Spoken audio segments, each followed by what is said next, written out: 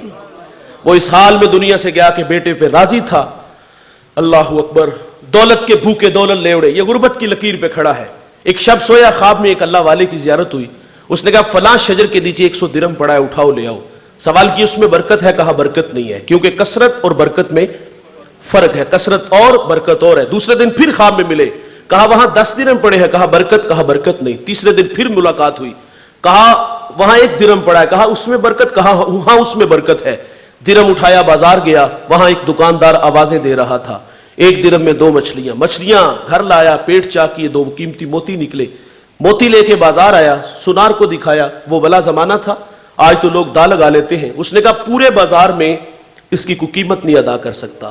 بات سے وقت تک پہنچی. اس نے جواہری بلائے, ایک موتی کی قیمت کیا طے پائی, 10,000 درہم, 20,000, 25,000, اور نہیں بھائی 30 خچر, ان پہ جتنا سونا لاد لیا جائے.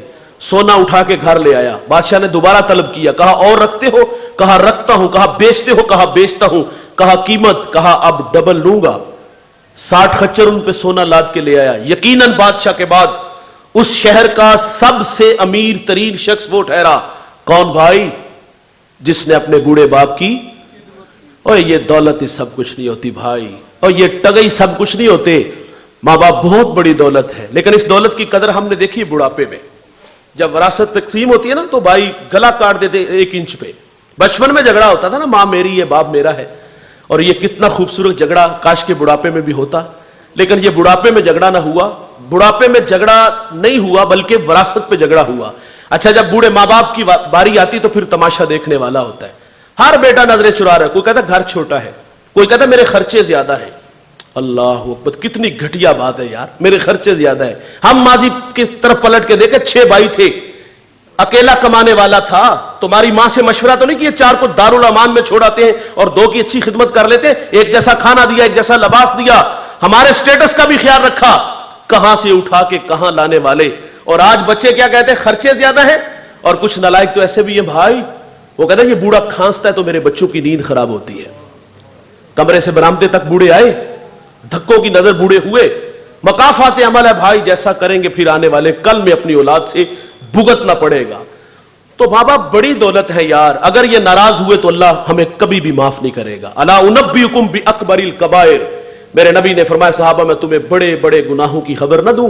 عرض کیا کہ ارشاد فرمائیے, فرمایا الاشراک باللہ, اللہ کے ساتھ کسی کو شریک ٹھہرانا, وعقوق الوالدین, والدین کی نافرمانی کرنا.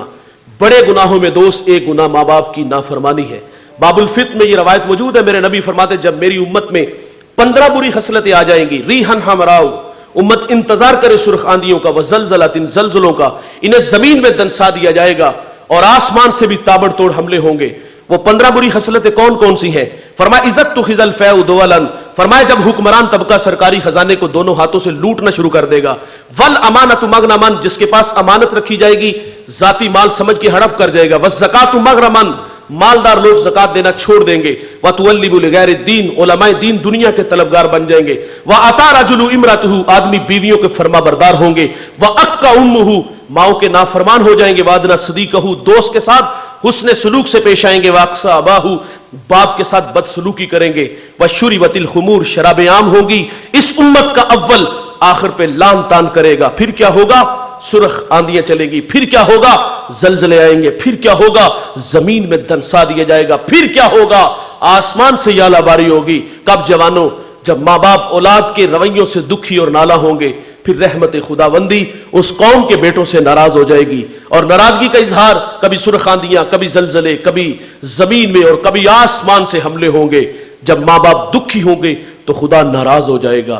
ایک صحابی نے حضور سے عرض کیا, حضور قیامت کب آئے گی, کوئی نشانی ارشاد فرمائیے. تو میرے نبی فرماتے جب مائیں ذلیل ہو جائیں گی. یہ گھر گھر کی کہانی ہے دوست. میرے ایک ملنے والے ہیں, ملاقات ہوئی, میں نے آپ دیدہ دیکھا, میں نے کہا خیریت, تو پھونٹ پھونٹ کے رونے لگے. کچھ آنسو تھمے تو میں نے پھر پوچھ لیا کچھ بتائیں تو صحیح. مجھے کہتی آج بیٹے نے منہ پہ تھپڑ مارا ہے. میرا ہاتھ پکڑ کے سر پہ رکھا, یقین جانیے گا قریب تھا کہ پھٹ ہی جاتا. میری 1-2 ہفتے بعد دوبارہ ملاقات ہوئی تو میں نے پھر آپ دیدہ دیکھا. میں نے کہا ظالم نے پھر مارا. مجھے کہتے اس نے کچھ نہیں کہا, تیری باتوں نے دکھی کیا. میں نے کہا میں نے آپ کو کیا کہا؟ مجھے کہتی میں نے یہ تیری باتیں سوشل میڈیا پہ سنی, بہت سارے لوگ تیرے سامنے بیٹھے تھے. مجھے کہتے میرا دل ڈوبنے لگا, خوف کھانے لگا, اتنے لوگوں میں سے کسی نے میرے بیٹے کو بد دعا نہ دی ہو. میں نے کہا ظالم تو تھپڑ مارتا ہے اور وہ تیری زندگی کی بھیک مانگتی ہے. جب مائیں ذلیل ہو جائیں گی تو خدا ناراض ہو جائے گا. مجھے جنوبی پنجاب سے ایک صاحب نے کال کی, کہتا مولانا آپ سے مشورہ کرنا ہے اور میری کہانی سنیے گا. کہتا جوانی میں ماں بیوہ ہوئی اور اکیلا ہوں, کوئی بہن بھائی نہیں. اس بات کا احساس ہے کہ ماں نے بڑی محنت سے مجھے پالا پوسا بڑا کیا. شادی شدہ ہوا, گھر میں نو ساس کا جھگڑا ہے. جو میں دیکھتا ہوں اس میں ماں کا قصور زیادہ ہے. آپ مجھے مشورہ دو میں کیا کروں. میں نے کہا درگزر. گھر والی کو بھی سمجھا, جس طرح پیچھے ماں چھوڑ کے آئی, یہ بھی تو بوڑھی ماں ہے, بڑھاپا تو خود امتحان ہے. میں نے کہا کوئی اور بھائی نہیں کہ میں مشورہ دوں کہ اس کے پاس چلی جائے. تو مجھے کہتا ہے مولانا کیا میرے ذہن میں ایک ترکیب آئی ہے, میں اپنی ماں کا نکاح نہ کر دوں. میں نے کہا تیری ماں کی عمر کتنی؟ کہتا ہے 60 سال. میں نے کہا ظالم, جوانی تو تیرے نام لگا دی. جب اسے سہارے کی ضرورت تھی تجھے سہارا سمجھا اور آج تو اس کو گھر سے نکال رہا ہے. اور بھائی ان کی خدمت کرو, اللہ راضی ہوگا. اگر ان کی آنکھوں میں آنسو ہماری وجہ سے آئے نا تو عرش کے رحمان ہمیں کبھی بھی معاف نہیں کرے گا. میرے نبی امت کو تعلیم دیتے ہیں جنت تمہاری ماں کے قدموں تلے ہے, اور پھر عمل رسول اللہ صلی اللہ علیہ وسلم ہمیں کر کے بھی دکھاتے ہیں. آپ مصلی امامت پہ کھڑے ہیں اور تا حد نظر اصحاب ہیں, حضور کی آنکھوں میں آنسو آ گئے. ماں یاد آ گئی. بھائی یہ مکی دور نہیں, یہ مدنی دور ہے. یہاں آداب کی آیتیں بھی اتر چکی ہے, یہاں صحابہ کتار اندر کتار کھڑے ہیں. بھائی جان جس نے دکھوں کا دور دیکھا ہو نا, خوشحالی آئے تو انسان آرزو ضرور کرتا ہے, کاش کہ آج میرے ماں باپ ہوتے تو میرے سر پر دستار, عزت کی دستار بھی دیکھتے. اور بھائی میں اور آپ اپنا ماضی ذرا پلٹ کے دیکھیں نا تو ہم کہاں دیکھتے ہیں خود کو؟ غربت کی لکیر پہ کھڑے تھے. ایک وقت کا ہوتا تھا, ایک وقت کا ہوتا نہیں تھا. اچار سے روٹی کھا لیتے تھے, گنڈے سے کھا لیتے تھے بھائی, اور لسی میں نمک مرچ ڈال کے اس سے روٹی کھا لیتے تھے. غربت کا زمانہ یاد آتا ہے. آج دسترخوان پہ انواع و اقسام کے کھانے پھل ہے. یار دل نہیں کرتا آج ماں ہوتی, آج باپ ہوتا تو یہ بہار بھی دیکھتے. اور کبھی پاس بھائی جان, کبھی کوئی گلی محلے میں نہیں جانتا تھا, رشتہ دار ہی نہیں پہچانتے تھے. ویسے بھی غریب کا رشتہ دار ہوتا بھی کوئی نہیں. غریب تو بیچارہ کسی کو کال کر رہے ہیں, چچا کے بیٹے کو یا تائے کے بیٹے کو, پھپھو کے بیٹے کو, تو وہ نواب کا بیٹا کال نہیں ریسیو کرتا. کیوں؟ وہ کہتا کہیں قرض نہ مانگ لے, قرض دے دیے تو واپس کیسے کرے گا. اور یار غریب خوددار بھی بڑے ہوتے ہیں, ہاتھ پہ لانا توہین جسم ہے. وہ تو رشتوں کی قدریں جانتا تھا کہ وہ میرے چچا کا بیٹا ہے, لیکن اسے کیا خبر, وہ بولا بالا تھا نا, غربت کی لکیر پہ تھا. لیکن دولت آئی تو رشتے بدل گئے, دولت آئی تو رویے بدل گئے. غریب کا تو رشتہ دار بھی کوئی نہیں نہ ہوتا. آج غربت کی لکیر پہ بندہ یاد آتا یار آج پوری دنیا میں شہرت ہے, کاش کے ماں باپ ہوتے تو یہ بہار بھی دیکھتے. اور کبھی پاس سائیکل نہیں ہوتا تھا یار, آج جہازوں کے سفر ہے, آج دوڑتی گاڑیاں, فلک بوس عمارتیں, بنگلے, پلازے ہیں. انسان آرزو نہیں کرتا کاش کے میرے ماں باپ ہوتے تو یہ بہار دیکھتے. میرے ایک دوست نے گاڑی لی, میں نے مبارکباد دی, بے اختیار آنکھوں میں آنسو تھے. میں نے کہا کاشف یہ خوشی کی ہے یا ماضی کی تلخیاں؟ مجھے کہتا ہے ایک زمانہ تھا کہ ماں بیمار ہو گئی اور میرے پاس اتنے پیسے نہیں تھے کہ میں ماں کو گاڑی پہ بٹھا کے ہاسپٹل لے جاتا. وہ کہتا ہے ماں کو گدھا گاڑی پہ بٹھایا اور ماں راستے میں ہی زندگی کی بازی ہار گئی. اللہ اکبر. وہ کہتا ہے آج سب کچھ ہے, ماں نہیں ہے. مرنے والے یہ بات کیا جانے, جینے والوں پہ کیا گزرتی ہے. اپنوں کے بغیر زندگی بھائی جان بڑی ادھوری ہوتی ہے. یاد آتے ہیں یار گزرے ہوئے وہ ماضی کے تلخ دن کہ کہاں تھے آج کہاں ہے. یہ مدنی دور ہے بھائی. حضور کو ماں یاد آ گئی. حضور کی والدہ کب بچھڑی؟ جب میرے نبی کی عمر 6 سال تھی. ابوا نامی ایک بستی ہے جہاں سید آمینہ رضی اللہ تعالیٰ عنہا آ کے بیمار ہو گئی, بخار نے آ گھیر لیا, اور آپ جان گئی کہ یہ بخار جان لے گا. وقت رخصت ام ایمن کو کہا کہ میرے بیٹے کو باحفاظت عبد المطلب تک پہنچا دینا. پھر حضور کو پاس بلایا. ادھر بچپنے کی معصومیت, پیشانی میں نبوت کا نور, اور ماں بیٹے میں کھپ سی جاتی ہے. 2-1 باتیں کی اور پھر ہمیشہ کے لیے پہاڑوں میں سو جاتی ہیں. فرماتی بیٹا کلو حین میت کلو جدید بال کلو کبیر یفنا وانا میتۃ وذکر باقن وولدت طہرا. فرمایا بیٹا ہر نئی چیز نے پرانا ہو جانا ہے, ہر باقی نے فنا ہو جانا ہے. فرمایا بیٹا میں بھی جا رہی ہوں لیکن سنو میرا ذکر باقی رہے گا. فرمایا اس لیے کہ میں تیرے جیسا پاکیزہ اور ستھرا محمد چھوڑ کے جا رہی ہوں. سانسوں کی مالا ٹوٹ گئی, موتی فضا میں بکھرے, ماں سے لپٹ کے روئے. پھر ننھے ہاتھوں سے کالے پتھروں کی قبر بنائی, اس پہ آنسوؤں کا چھڑکاؤ کیا. جہاں تک ماں نظر آتی رہی میرے نبی پلٹ کے ان کالے پتھروں والی قبر کو دیکھتے ہیں. میں نے سیدہ آمنہ کے مزار کی 2 دفعہ زیارت کی ہے. یہ مدینہ سے تقریباً 350 کلومیٹر کے فاصلے پر ہے. جب میں پہلی دفعہ سحری کے وقت حاضر ہوا، میرے ساتھ کچھ دوست تھے. ہم جب وہاں سے رخصت ہونے لگے تو میں نے دوستوں سے کہا آج ہم بھی جس طرح حضور ماں سے بچھڑے تھے اور بچھڑتے وقت پلٹ پلٹ کے ماں کو دیکھا تھا، میں نے کہا آج ہم بھی یہاں سے رخصت اسی طرح چاہیں گے. یقین مانیے کہ جب ہم نے پہلی دفعہ پلٹ کے سیدہ آمنہ کی طرف دیکھا، مزار کی طرف دیکھا، تو ہمیں حضور کا وہ بچپنے کا 6 سال کا زمانہ یاد آیا. ماں سے بچھڑتے ہوئے حضور کی کیا کیفیت اور کیا جذبات تھے. پھر ہماری ہچکیاں اور سسکیاں مقام بدر تک تھمنے کا نام ہی نہیں لے رہی تھی. ام ایمن کہتی میں حضور کو لے کے پہاڑ سے نیچے آئی تو پلٹ کے دیکھا تو حضور میرے ساتھ نہیں تھے. فرماتی میں جلدی سے پھر پہاڑ پہ چڑھی تو میری آنکھیں کیا دیکھتی ہیں، حضور ماں کے سرانے کھڑے ہیں اور وہاں کھڑے ہو کر کہہ رہے تھے امی جی آپ تو جانتے ہو کہ میرا اس دنیا میں آپ کے سوا کوئی بھی نہیں ہے. ام ایمن کی جان نکل گئی، سینے سے لگا لیا. میرے نبی فرمایا کرتے تھے ام ایمن میری ماں کے بعد میری ماں لگتی ہے. آج ماں کی یاد آئی، مصلی امامت پہ کھڑے ہیں اور صحابہ کو کلام کیا. فرمایا کاش کہ آج میری ماں ہوتی تو میں نماز عشاء پڑھا رہا ہوتا، اس میں سورۃ فاتحہ کی قرات بھی کر چکا ہوتا. میری ماں کو مجھ سے کوئی کام یاد آ جاتا. مسجد نبوی کے دروازے پر آ کر کہتی ابنی محمد، بیٹے محمد میری بات سنو. میرے نبی فرماتے نماز توڑ کے پہلے ماں کی بات کو سنتا. یہ بہت بڑی دولت ہے بھائی، اگر آپ کے پاس ہے تو اس کی قدر کرو، دوبارہ نہیں آئیں گے. میں آخر پہ 1-2 بات کر کے گفتگو سمیٹ لوں گا. مانا کہ بھائی آپ بڑے ہو گئے اور آپ کے کندھوں پہ بہت ساری ذمہ داریاں ہیں، آپ اس شہر کے بڑے مصروف ترین لوگ ہیں، لیکن میرا کہنا ہے بھائی آپ 24 گھنٹوں میں سے کیا 1 گھنٹہ اپنے ماں باپ کے لیے مختص نہیں کر سکتے؟ ان کے قدموں میں بیٹھا کرو یار، ان کے پاؤں دبایا کرو، ان کے ساتھ گپ شپ لگایا کرو، ان کے لیے باہر سے تحائف لایا کرو، کبھی کبھی باہر یار گھمانے پھرانے لے جایا کرو، پرانے دوستوں سے ملانے لے جایا کرو. ہاں بھائی یہ مرتے اس وقت ہے جب ہم ٹائم نہیں دیتے. آپ انہیں وقت دینا شروع کر دو، صرف 1 گھنٹہ. یار آپ کی راہوں میں بیٹھے ہوتے ہیں، اولاد کو یہ دھوکہ لگا، ہم سمجھے کہ شاید کہ ہم ہفتے میں 2-4 ہزار خدمت کر دیے، شاید میں نے زیادہ پیسے بتا دیے. عموماً ایسا ہوتا نہیں ہے. شاید ہمارے لیے اس لیے ہمارے راستے میں بیٹھے ہیں. آپ کے پیسوں کے بھوکے نہیں ہوتے بھائی، زندگی میں بڑا کمایا ہوتا ہے اور وہ آپ پہ ہی خرچ کیا ہوتا ہے. انہیں آپ کے پیسوں کی ضرورت نہیں ہوتی، ان کو صرف آپ کی ضرورت ہوتی ہے. ان کے دوست بن جاؤ یار، ان کے ساتھ بیٹھ کے مشورہ کیا کرو. آپ پڑھے لکھے بہت زیادہ ہوں گے لیکن یہ تجربات آپ سے زیادہ رکھتے ہیں. زندگی کے گر اور سلیقے یہ بوڑھے آپ کو سکھائیں گے. ان کے قدموں میں بیٹھو گے تو اللہ کی رضا نصیب ہوگی. کسی نے واصف علی واصف سے کہا تھا، بڑی خوبصورت بات مجھے یاد آ گئی. میں نے آپ کو والدین بھی اتنی ساری باتیں سنائی تو جی تو چاہا کہ ہوتے تو خدمت کرتے، ان کے قدموں میں بیٹھتے. واصف علی واصف سے کسی نے سوال کیا کہ ماں باپ نہ ہو تو ان کے ساتھ حسن سلوک بندہ کرنا چاہے، کوئی عمل وظیفہ ہے؟ بڑی معقول سی بات کی. آپ فرماتے پیچھے جو اولاد چھوڑ جاتی ہے نا ماں باپ، فرمائے ان کے ساتھ حسن سلوک کیا کرو، ماں باپ قبروں میں آسودہ ہوں گے. توجہ دلاؤں گا، اس مجمع میں کچھ بھائی امیر ہوں گے اور کچھ بھائی غریب ہوں گے. دیکھیے غربت اور امارت، اس میں کوئی بندہ مت سمجھے کہ میں پڑھا لکھا بڑا ہوں، میں کاروباری دو پیش جانتا ہوں، میں سیانہ بڑا ہوں، میں محنتی بڑا ہوں. بھائی جان یہ اللہ کی تقسیم ہے. اللہ نے کسی کو زیادہ دیا، کسی کو تھوڑا دیا، امتحان دونوں کے لیے ہے. تو یہاں توجہ یہ دلاؤں گا کہ اس مجمع میں کچھ بھائی امیر ہوں گے اور کچھ غریب ہوں گے. کتنا اچھا ہے یار امیر بھائی اپنے غریب بھائی کی کفالت لے لے، لیکن ہوتا ایسا نہیں ہے. امیر بھائی کے دسترخوان پہ انواع و اقسام کے کھانے پھل ہوتے ہیں، باقی بچ جانے والے کتوں کے آگے ڈال دیے جاتے ہیں، روڑی پہ پھینک دیے جاتے ہیں.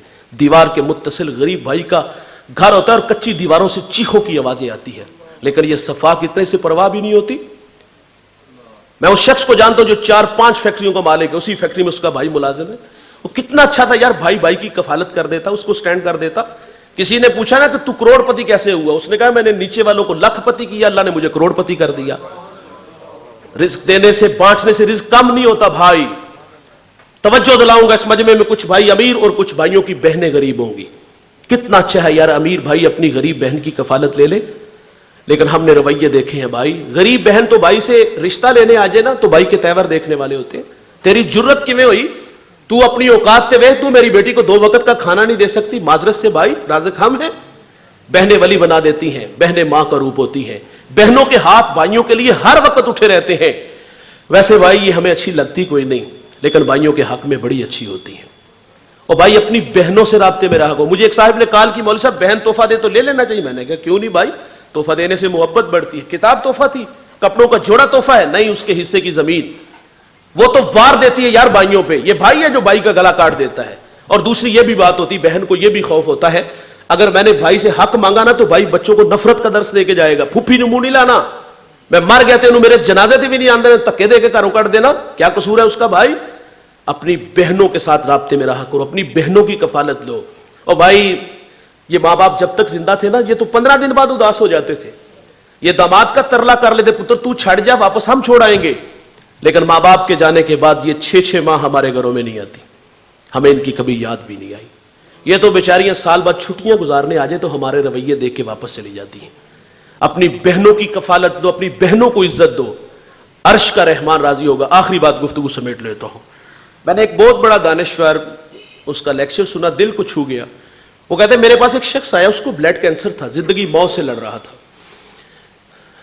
اس نے کہا مجھے کوئی راستہ دکھا۔ اس نے پوچھا کہاں سے آئے ہو؟ پوچھا لاہور سے۔ آبائی شہر پوچھا فیصل آباد۔ اس نے سوال کیا تیرے کو عزیز رشتے وہاں ہیں؟ کہا ہاں میرے وہاں عزیز رشتے ہیں، چچا تائی ہیں۔ مالی پوزیشن پوچھی، وہ کہا سب غریب ہیں۔ اگلی بات سنیے گا۔ پوچھا کتنی دیر ہوگی ان سے ملاقات کیے ہوئے؟ وہ کہتا 20 سال ہو گئے۔ میں نے عرض کیا نا غریب کا کوئی رشتہ دار بھی نہیں ہوتا، 20 سال ہو گئے نہیں ملاقات کی۔ کہا تیرا علاج آج سے شروع ہوتا ہے، جا 20 دن ان لوگوں میں گزار کے آؤ۔ کہا کرنا کیا ہے؟ کہا بھوکوں کو کھانا کھلانا، برہنہ کو لباس دینا، پیاسے کو پانی دینا، کسی کو ٹریکٹر لے دینا، کسی کا ہل ٹھیک کروا دینا، کسی کا ٹیوبل ٹھیک کروا دینا۔ اس نے کہا 20 دن خدمت کر کے آ۔ جب 20 دن بعد واپس آیا تو اس نے کہا دوبارہ ٹیسٹ کرواؤ تو اس کو بلڈ کینسر ہے۔ بھائی جان جہاں دوا کام نہیں نہ آتی وہاں دعائیں کام آتی ہیں، اور دعائیں یار کروایا نہ کرو، دعائیں لیا کرو۔ کلیجے سے آواز آئے یار اللہ انہیں شفا دے دے۔ میرے نبی کا فرمان ہے اگر عمر میں رزق میں برکت چاہیے تو صلہ رحمی کیا کرو، اور تمہاری صلہ رحمی کے سب سے زیادہ مستحق تمہارے اپنے ہی دکھی غریب بہن بھائی ہیں۔ اگر چاہتے ہو کہ ماں باپ قبروں میں اسودہ ہو تو اپنے غریب بہن بھائیوں کی کفالت لے لو، ان کے ساتھ حسن سلوک سے پیش آیا کرو۔ میں دعا گو ہوں اللہ تعالیٰ ڈاکٹر صاحب کی والدہ کی کامل مغفرت فرمائے، انہیں جنت میں گھر عطا فرمائے، آخرت کی منزلیں آسان فرمائے۔ الله الرحمن الرحيم قل يا أيها الكافرون لا أعبد ما تعبدون ولا أنتم عابدون ما أعبد ولا أنا عابد ما عبدتم ولا أنتم عابدون ما أعبد لكم دينكم ولي دين بسم الله الرحمن الرحيم قل هو الله أحد الله الصمد لم يلد ولم يولد ولم يكن له كفوا أحد بسم الله الرحمن الرحيم قل هو الله أحد الله الصمد لم يلد ولم يولد ولم يكن له كفوا أحد بسم الله الرحمن الرحيم قل هو الله أحد الله الصمد لم يلد ولم يولد ولم يكن له كفوا أحد بسم الله الرحمن الرحيم قل أعوذ برب الفلق من شر ما خلق ومن شر غاسق إذا وقب ومن شر النفاثات في العقد ومن شر حاسد إذا حسد بسم الله الرحمن الرحيم قل أعوذ برب الناس ملك الناس إله الناس من شر الوسواس الخناس الذي يوسوس في صدور الناس من الجنة والناس بسم الله الرحمن الرحيم الحمد لله رب العالمين الرحمن الرحيم مالك يوم الدين إياك نعبد وإياك نستعين اهدنا الصراط المستقيم صراط الذين أنعمت عليهم غير المغضوب عليهم ولا الضالين آمين بسم الله الرحمن الرحيم ألف لام ميم ذلك الكتاب لا ريب فيه هدى للمتقين الذين يؤمنون بالغيب ويقيمون الصلاة ومما رزقناهم ينفقون والذين يؤمنون بما أنزل إليك وما أنزل من قبلك وبالآخرة هم يوقنون إن رحمة الله قريب من المحسنين وما أرسلناك إلا رحمة للعالمين ما كان محمد محمد أبا أحد من رجالكم ولكن رسول الله وخاتم النبيين وكان الله بكل شيء عليما. إن الله وملائكته يصلون على النبي يا أيها الذين آمنوا صلوا عليه وسلموا تسليما. الصلاة والسلام عليك يا سيدي يا رسول الله وعلى آلك وأصحابك يا حبيب الله. الصلاة والسلام عليك يا نبي الله وعلى آلك وأصحابك يا نور الله. سبحان ربك رب العزة عما يصفون وسلام على المرسلين والحمد لله رب العالمين. الله أكبر لا إله إلا الله والله أكبر ولله الحمد. الحمد لله رب العالمين والعاقبة للمتقين والصلاة والسلام على سيد الانبیاء والمرسلین. تمام حضرات ایک مرتبہ الحمد شریف 3 مرتبہ سورہ اخلاص.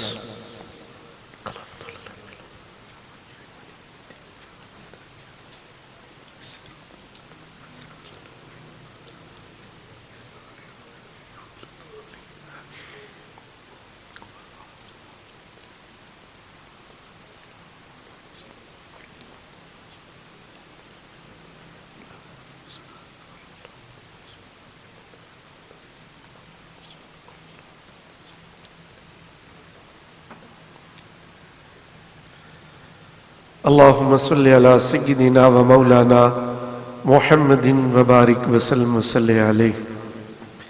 الہ العالمین، آج کی یہ محفل پاک تیری رضا کے لیے سجائی گئی. مولا کریم اس میں تلاوت کلام پاک تیرے محبوب صلی اللہ علیہ وسلم کی مدد شرعی اور تیرے قرآن اور حدیث سے واضح و نصیحت، والدین کی عزت و تکریم کے بارے میں نصائح، الہ العالمین یہ سب کچھ تیری بارگاہ ناز میں بوسیلہ رسول پیش کرتے ہیں. قبول و منظور فرما. اہل خانہ نے جو اپنی والدہ محترمہ مرحومہ مغفورہ کے لیے پچھلے سال کی محفل سے لے کے آج تک جو صدقہ و خیرات، ذکر اذکار، جو ایصال ثواب کے لیے رفقاء غرباء کی خدمت کی، مولا کریم سب کچھ تیری بارگاہ میں پیش کرتے ہیں. قبول و منظور فرما. بارگاہ رسالت معاب صلی اللہ علیہ وسلم میں پیش کرتے ہیں. قبول فرما لے. جمیع انبیاء کرام، ازواج محترات، صحابہ کرام، صحابیات، تابعین، تبع تابعین، غوث، کتب، ابدال، اولیاء عظام، تمام مسلمانوں کی ارواح کو پیش کرتے ہیں. قبول و منظور فرما. الہ العالمین خصوص بالخصوص حضور نبی کریم صلی اللہ علیہ وسلم کے توسل سے محترم حاجی انوار صاحب کی اہلیہ محترمہ مرحومہ مغفورہ کی روح کو پیش کرتے ہیں. قبول و منظور فرما. اور ان کے ساتھ حاجی عاقب صاحب، ڈاکٹر صاحب، علی صاحب، عاطف بھائی اور دیگر برادران، ان کے تایا جان، دادا جان، دادی جان اور دیگر آباء و اجداد میں جتنے مسلمان دنیا سے رخصت ہو چکے ہیں، الہ العالمین سب کی ارواح کو پیش کرتے ہیں. قبول و منظور فرما. بتقاضا بشریت ان سے عمدن صاحباً اعلان چھپ کر ارکان اسلام کی ادائیگی میں سستیاں، لغزشیں، حقوق اللہ اور حقوق العباد میں کمیاں بیشیاں مولا کریم اٹھے ہوئے ہاتھوں کی لاج رکھتے ہوئے پیارے آقا کے صدقے سے ان کو معاف فرما دے.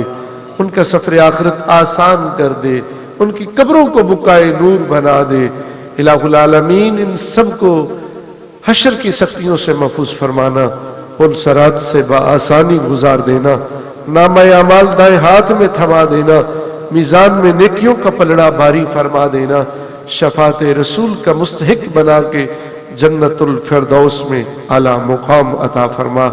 یا رب العالمین اہل خانہ کے رزق مال جان اولاد میں برکت عطا فرما، ان کی اولاد کو جس طرح کے اماں جان کی اولاد نیک صالح نمازی اور ان کے مشن اور مقصد کو پورا کرنے کے لیے ہمہ وقت تیار رہتی ہے، مولا کریم اسی طرح ان کی نسلوں کو اسی سلسلے پہ چلا، بلکہ دن دگنا رات چوگنی ترقی دنیا و دین کی منازل آسان فرما یا رب العالمین یا ارحم الراحمین۔ جو مذہبی ماحول کو انہوں نے اپنے گھر میں سجایا ہوا ہے یا رب العالمین اسی طرح ان کے گھروں میں ان کے دلوں میں سجا، جس طرح کہ حضرت نے والدین اور بالخصوص والدہ کی عزت و تکریم پہ اس زمانے کی نبض پہ ہاتھ رکھتے ہوئے گھنٹوں کی تقریر کو مختصر وقت میں سموگ کے رکھ دیا، مولا کریم اس کے اثرات ہم سب کے قلوب و اذہان پہ مؤثر اور مرتب فرما، ہماری کایا بدل دے